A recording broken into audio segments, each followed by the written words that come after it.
She hit the frozen creek face first, the shock biting her teeth, breath knocked out, dress ripping on ice. Behind her, dogs bayed and men whooped, the sound of a whip still living on her back. She clawed forward through reeds, slick with frost, blood bright on the snow like berries crushed under a boot.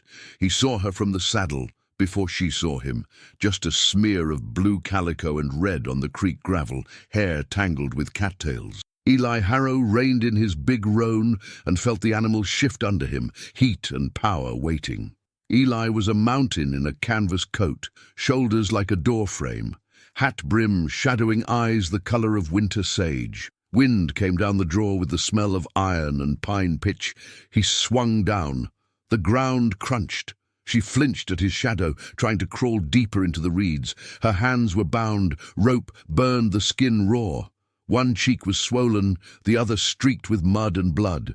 She lifted her head enough to show a split lip and eyes that didn't know what to do with hope. "Easy," he said, voice low, like speaking to a horse caught in a wire. "Name's Eli."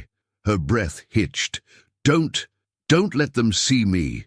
Eli crouched. The dogs' voices floated down the ridgeline, far, but not far enough. He slid his knife from its sheath with a whisper of sound and moved slow, palms open. "I'm going to cut these ropes. Then we stand. We go quiet. You hear?" She nodded. The blade kissed hemp.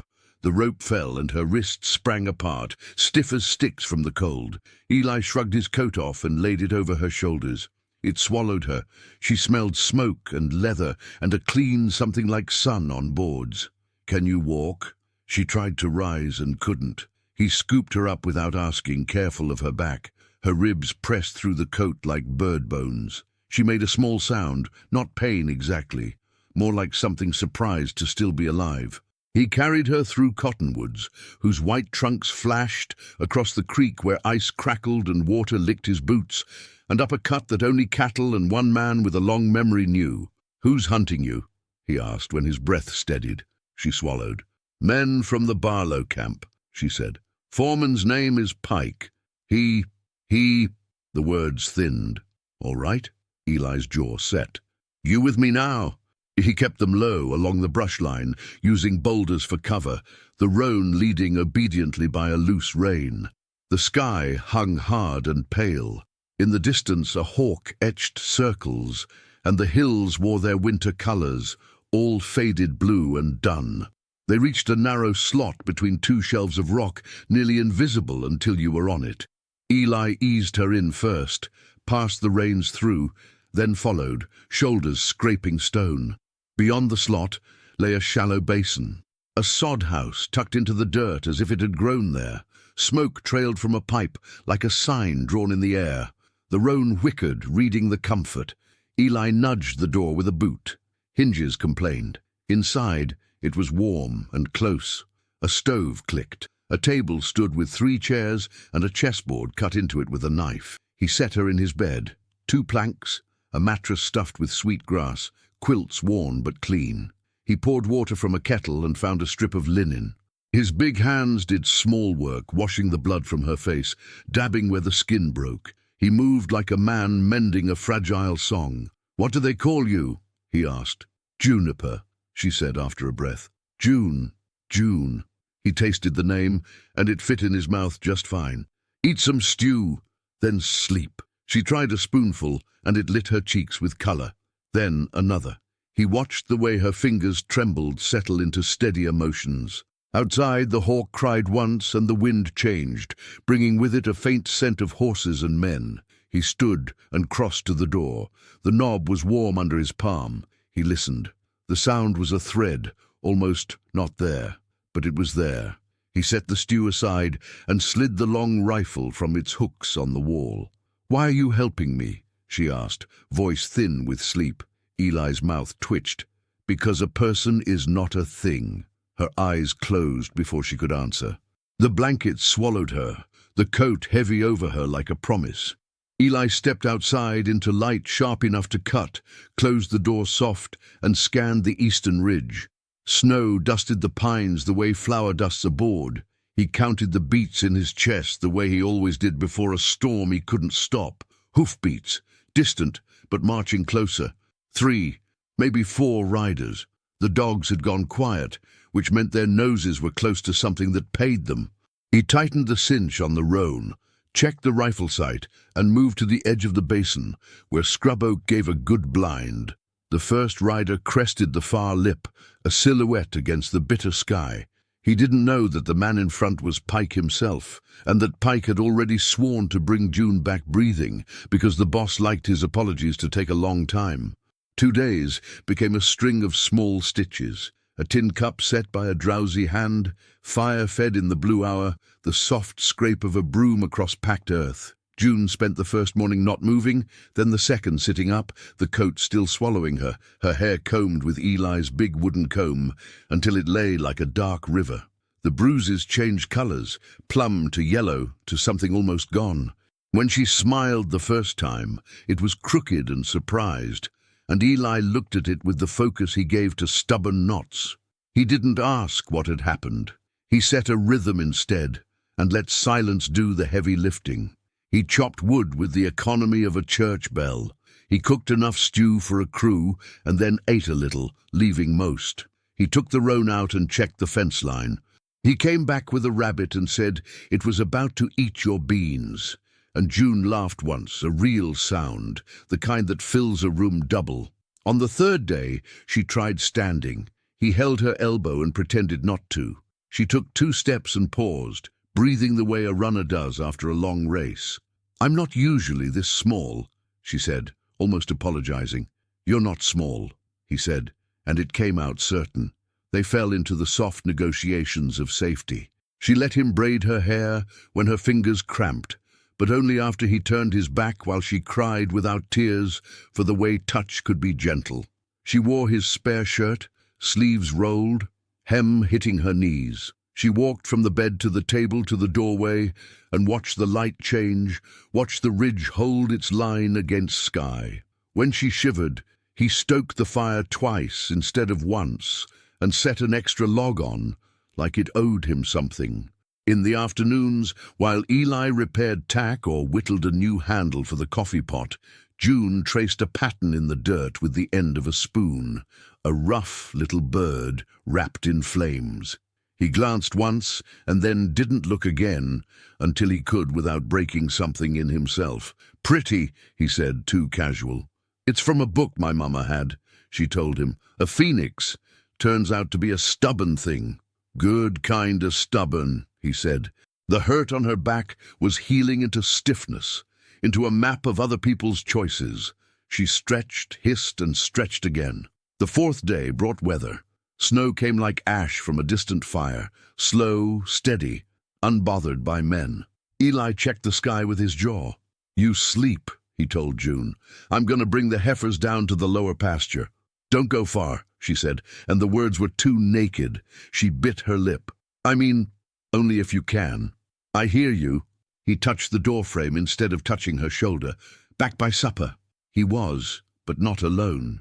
June heard the knock, and for half a breath her body went back to the creek, to the whip, to the sound of men laughing with their boots in the stirrups. She reached for the knife Eli had left on the table and felt its weight settle her palm. The door opened and cold rushed in, and alongside it Elliot Pike, his hat rimed with snow, a scar along his jaw, white as a river stone. 2 men fanned wide behind him in practiced angles. Eli's shape filled the doorway before he stepped aside. "They followed the fresh tracks," he said, eyes never leaving Pike. Pike took in the small house like taking inventory. His gaze paused at June and didn't bother pretending not to enjoy what it saw. "Afternoon," he said, like he was in a parlor. "We're collecting property went astray." Eli moved between Pike and the bed without motion you could see. "No property here." Pike's smile faltered, then rearranged itself. "You got a soft heart or a soft head? The boss is missing a work hand who got herself confused about gratitude." June's hand tightened on the knife. "I can speak for myself," she said. The tremor in her voice wasn't fear, just the body remembering. "I'm not a work hand, I'm a woman." Pike tipped his hat with 2 fingers that had broken people. "You hear that? People forget what they are when they get spoiled by kindness." Eli's voice went lower. "You're done." Pike's eyes slid to Eli's fists, to his shoulders. He read the math and found it uninteresting. "Maybe I am," he said, cheerful.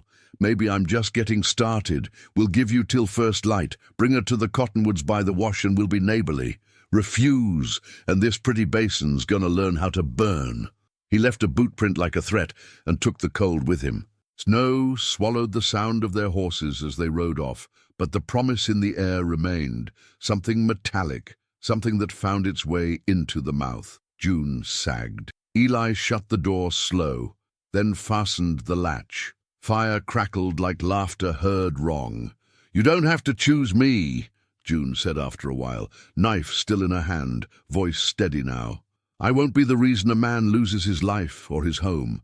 He pulled a chair to the bed and sat with the weight of someone placing a stone with care. "June," he said, and her name sounded like ground he'd just decided to stand on. "I already chose." She looked at him long, like testing whether a bridge would hold. Her face worked once, twice. Then words tumbled out of the tight place behind her teeth, the place she'd been guarding with sleep and stew and silence. "My husband died 3 winters ago," she said, eyes on the flamebird she'd drawn. "Consumption took him fast. Work went slow without him, and a cousin said Barlow Camp paid fair for mending tents, for cooking. I signed my name and learned how a signature can be a trap. First week, Pike cornered me in the tool shed. Second, he called it debt. Third, the boss said I owed him for food, for fire, for existing. When I ran last night, Pike said he'd lay hands on my sister to teach me repentance if I wasn't back by Sunday. He knows where she lives. He knows the creek she walks to fetch water." The room went silent, except for the stove ticking. Eli's hand, huge and sure, turned palm up on the quilt. He didn't ask for hers. He let his hand sit there like a place offered. "My turn," he said. "I had a brother once, smaller than me, smarter too. War came and took him and left me with land and quiet that could drown a man. I thought I'd go the rest of my life not picking up what the Lord had set down right in front of me. Then you bled into my creek." June placed her hand on his. It wasn't gentle at first. She pressed like someone checking to see if a wall could be trusted. Then her fingers curled.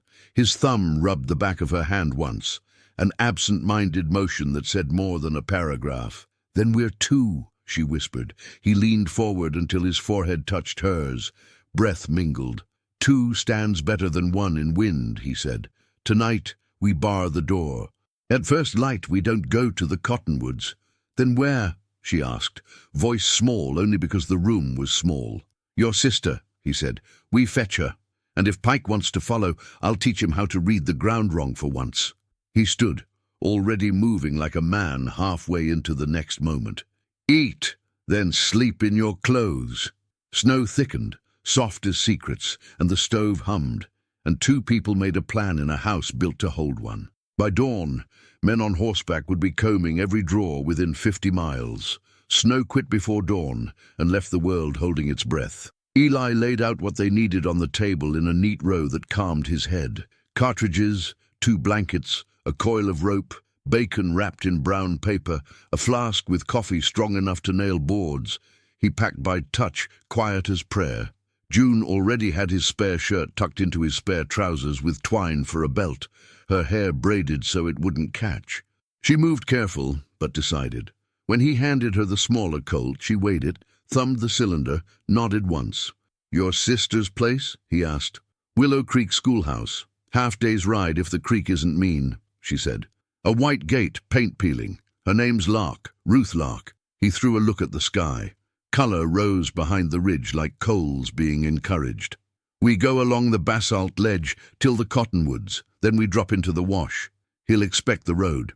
She cinched his coat tight and pulled the brim of his old hat low. The hat swallowed her the way the coat had. He smiled without showing teeth. The roan stamped at the door, wanting the day. They left the sod house with the kind of hush that makes sound feel expensive. Breath smoked. The snow held them like a hand, squeak under boots, glitter on sage. Eli set a pace that was all patience and economy. He knew which rocks hid ice and which shadows hid wind. June kept up, jaw set. The phoenix she'd drawn in dirt burned into her thinking as a shape to follow when fear wanted to take up too much room. By the time the ridge broke open to the basin of cottonwoods, the sun had found his shoulders and was warming him through wool. They stopped where the wash cut a clean scar. The cottonwoods stood like long bones, pale against the sky. A black ribbon of trail cut toward the schoolhouse beyond. June's breath made a white ribbon to match. "He said first light," she said. "He meant to make a show." "Shows are for men who need to feel big," Eli said. "Let him feel. We'll move." He swung into the saddle and reached down. June took his forearm, and he lifted her up behind, the motion practiced now, though their lives were still new to each other. She tucked her face against the back of his coat. The roan took the slope like a creature born to grades. They covered ground. The land flattened into a page, and the hoofbeats wrote on it steady as scripture. Juniper watched fence posts come and go, imagined Ruth's face seeing her alive and unowned. She also imagined Pike's eyes when he realized charm had turned to steel. Her back ached where the whip had written yesterday into her skin, but the ache lived under a larger thing now, something like forward. They reached the schoolhouse close to noon. It was a box of weathered boards with 2 windows squinting at the prairie and a bell that had lost its rope. Children's chalk ghosts smudged the windows, addition problems, crooked letters. The white gate sagged, complaining when Eli lifted the latch. Ruth came to the door with a broom in her fist, like a spear. She had Juniper's eyes, only brighter, and the same stubborn line to her mouth. The broom fell. She made a sound that cracked and then ran, skirts eating snow. June slid off the horse and met her halfway. Bone met bone, cheek to cheek. Nothing pretty, everything needed. "God, June, I'm here. You're bleeding." "It's old blood." They held on until the world steadied around them. Eli kept his eyes on the tree line and gave them that moment like you give a thirsty horse water before you ask it to carry weight. They didn't get a second one. Crows lifted black from the creek bed like the day exhaling. Eli heard it in the way snow spoke, the hush of weight where weight should not be. He turned before the first man showed, which is why the first shot took bark off the doorframe instead of punching June in the back. "Inside!" Eli's voice had iron edges. Ruth grabbed June's sleeve and pulled. Eli stepped sideways, rifle up, sight finding a dark coat moving between 2 junipers. He fired once. The coat spun out of the world like the thread had been cut. 3 riders crested the knoll, Pike set like a nail at the point. He grinned without happiness. "Neighborly meeting," he called, satisfied by his own promise kept. Eli didn't waste his breath on reply. He put the second shot into the lead rider's hat brim and made the man flinch bad enough to break their line. He moved to the bell stand, took cover. A slug chewed wood where his head had been. Ruth dragged a desk to the window, flipped it. June slid the Colt against the sill and breathed the way Eli had shown her. Slow in, slow out, the world narrowing to a doorway and the space in front of it. "2 at the shed," Ruth hissed, eyes sharp. "I see them," June said. Her hands steadied on the gun like they had on the spoon days ago. "On my count." "Your count." Ruth blinked and then nodded. "All right. 3. On 2, June stood enough to change Pike's math. On 1, she fired. The man at the shed stumbled, found his knee, tried to get up and couldn't. Pike laughed once, clipped. "Girls learned a trick." "Girl learned a name," June said, more to herself than him. For a while it was angles and wood and breath. Short, hard. The schoolhouse floor kicked dust up in little puffs where bullets arrived. Eli worked methodical as a thresher, moving, firing, reloading, speaking only to say positions. Left window, low bush, rider dismounting. Ruth's face had the calm of women who have had to make a pot of soup feed 10. "Back door!" Ruth shouted. A man had slid like a snake along the wall and was trying the latch. June pivoted and shot the latch itself, splinters jumping like fleas. The man swore and learned respect for doors. Then the world leaned wrong. Pike vanished from the center, and the silence he left was loud. Eli read that silence and understood a man was gambling on a different door. He looked to the bell tower and saw what he expected. A rope stud of a man hauling himself hand over hand, using old nails like steps, mouth set to mean. Eli went to meet him. He took the ladder two at a time. Snow flurried off the tower when they hit it, bodies heavy, wood complaining. Pike smelled like whiskey and wintered leather. He swung something mean and short. Eli felt it kiss his ribs and forgot air for a second. "You don't own nothing but your own bad ideas," Eli said when breath returned. He drove his forehead into Pike's nose and turned the world red for both of them. They ran out of places big enough to stand and had to use what remained. They gripped coat fronts and belts in the good Lord's patience. Pike slid a knife out of his sleeve and made a promise with it. Eli took the first cut on his sleeve and the second on meat. Heat spread unpleasant under his shirt. He learned about the third cut when June screamed his name the way a bell calls a town. The scream liked him. It put him where he needed to be. He let go with one hand, let go of 4 decades of keeping both fists up, and reached for Pike's knife wrist, like it was a snake you had to catch at the head. He squeezed until he felt bones remember what they were for. The knife clanged down between boots. Pike drove a knee, fast and cruel. Eli's vision whited out. Then June's hat dropped from the tower above him like a sudden shadow, and a shot lifted the air beside his ear. The bullet took the bell rope an inch above Pike's grip. The bell fell like an old god giving up. It slammed Pike's shoulder and took balance out of the room. For one comic second, both men rode the bell like drunken cowboys. Pike fell first. He grasped empty space and found the ladder wrong. Wood bit him on the way down, and the ground bit him harder. He didn't get up right away. Men below shouted, and their shouting had an edge of doubt in it now. Eli also fell, but he chose his fall. He landed badly and well, rolled, hit, stopped. His ribs felt like a drawer full of jars after a road full of ruts. He sat up slow.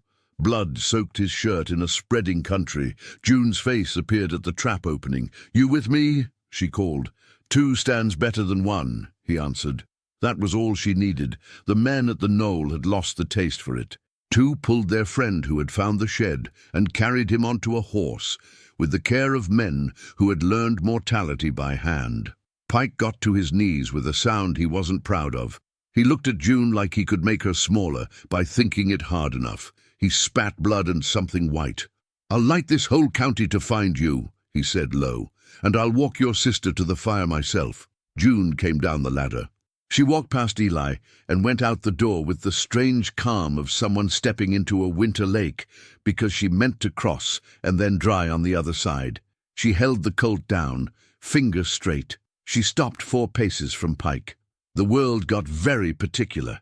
The scuff on his boot, the way wind braided smoke from the schoolhouse stove, the click of a crow's throat. "You're done here," she said. He grinned in pieces. "You don't know done. Done is when a thing is finished that should have ended before." She raised the colt just enough. "Leave, you and whatever men still call you boss. Ride to the big road and keep it under your saddle. If you come within riversight of this school again, I'll put you in the ground before the Thor." Pike's eyes went narrow, then far. He did arithmetic and found numbers he didn't like. He looked to Eli, to Ruth, to the doorway where a town could one day stand. Something like the future drew a line he couldn't cross without bleeding more than he had left to give. He tipped his hat with a little flourish, meant to hide retreat, and mounted up with bad grace. They left in a mess of snow and horse breath. The sound went small, and then away. Only the bell, crooked in its cradle, remembered. Ruth let out a breath she'd been borrowing for 10 minutes. She reached for June's hand and squeezed it hard enough to say 3 sentences they didn't have to speak. Eli leaned on the bell stand and pretended not to notice he was bleeding like a man who had a lot of blood to give. June turned. The colt hung easy now that it had carried its message. She walked to Eli and put her palm on his cheek. Her hand shook. She let it. "I won't be the reason you die," she said, voice gone rough. "You're the reason I live," he said. It came out simple as a fence post. "Listen close, June Lark. If I got a year left or 40, I'd rather spend every cold morning and hot noon of it hearing your spoon scrape a pot and your sister complaining about my boots by the door." Her mouth wanted to smile, but chose truth instead. "I don't have a last name I care to keep." "Borrow mine," he said. "Keep it if it fits." "It will," she answered, and she felt the phoenix lift inside the cage of her ribs, feathers hot as mercy, but not borrowed. "Then it's yours." They made a small hospital in the schoolhouse, while the day remembered it had teaching to do. Ruth shirted Eli out of his coat and hissed when she saw the cut. June heated water and threaded a needle with fingers that had learned steadiness the hard way. When she put her forehead to Eli's, while Ruth poured whiskey over the wound, he said, "All right," like a vow. He bled on her sleeve, and neither of them minded. By dusk, the bell looked almost straight again. Ruth laughed once when it tolled as the metal cooled. "We'll have children coming by morning," she said. "Trouble multiplies like rabbits, and so do little miracles." "Let them come," June said. "Let them learn letters. Let them not learn chains." Snow surrendered to a clear night that came on like ink poured slow. Stars pricked holes in the black and cold, came polite but undeniable. Eli lay on a desk turned into a bed, breath shallow, face open. June sat beside him, fingers laced with his like threads on a loom. Ruth slept in a chair with a blanket to her chin and a broom in her hand out of habit. In the blue hour before dawn, Eli woke to find June watching him the way folks watch a ridge for riders. He took a breath that didn't hurt as much as the last one. "I want to live as your husband," he said, stealing words he'd been turning all night. "Not as your jailer, not as your savior, as your man." Her answering nod was slow and solemn. "And I as your wife," she said. The word was a small house with light in it. "We'll build clean. We'll fix the roof when it sags. We'll trade hours for bread and laughter. We'll keep the door barred against men like him and open for anyone else with sense and need." Spring arrived like an apology that keeps coming until you believe it. The cottonwoods put out leaves the shape of coins, and the creek forgot it had been cruel. They branded calves, with a phoenix Eli carved into iron himself, the smell of singed hair and hope twining in the air. The schoolyard filled with small boots and bigger questions. June read from her mama's book about birds that burn and come back brighter. Ruth married a quiet carpenter who built the Bell a better home. The sod house didn't have to hold two anymore. It held three. A cradle sat under the window with a quilt June had stitched in long evenings, squares cut from Eli's old shirts, and a strip from the coat she'd first worn heavy on her shoulders. Eli stood sometimes with his palm on the cradle's side, feeling for the little kick at his fingertips like a tiny hoof, learning the world. Neighbors came, drawn by stew, and the way laughter sounded clean there. They played chess on the table carved with old squares, and Eli lost with pleasure to a 5-year-old who moved knights like he'd been born knowing how a horse thinks. They put a roof on the school. They fixed fences that belonged to nobody in particular and everybody together. The county learned a new kind of fire. Pike didn't come back. Word had it a boss out east decided men who failed at small jobs didn't deserve big ones. Word had it Pike took to a river crossing in flood, and the river took to him. It was only word. None of them went to check. Some things you let the land handle. One evening, with summer leaning in and the meadow breathing, June and Eli walked down to the creek. Fireflies bragged over the grass. The water ran with the low talk of satisfied old men. She wore a yellow dress Ruth had sewed and a shawl that made Eli want to pull her close even when the air was warm. He did. They stood with boots off, feet in the current, and faced the stretch of land that had become a life. He took her hand and spread her fingers. In the soft center, the phoenix's shadow from the brand glowed faint from where she touched it hot to make a wish while it cooled. "You remember that girl on the ice?" he asked, meaning the first hour, meaning the first breath that led to all the others. "She remembers me," June said. "She's still walking, only forward now. Forward suits you, nor forward suits us." She leaned into him, and the baby turned once, impatient to join what had been made. They stood there till the sky did that thing it does only a handful of times a year, when the last light and the first dark make a marriage above the river, and the first stars blink brave into being. The cottonwoods held their leaves very still, like they didn't want to disturb it. The bell over at the school coughed once, and then decided it had no business here, and kept quiet. Together they watched the creek take the day and carry it, and neither felt any fear that it would not bring back what was needed in the morning. If this tale found a home in you, if the snow and the schoolhouse and the stubborn bird in the dirt stayed with you, ride with us again. Subscribe for more desert legends, for quiet bravery and bruised hearts that learn how to beat right, for women who choose and men who learn, for love that outlasts the long winter and stands its ground when trouble rides.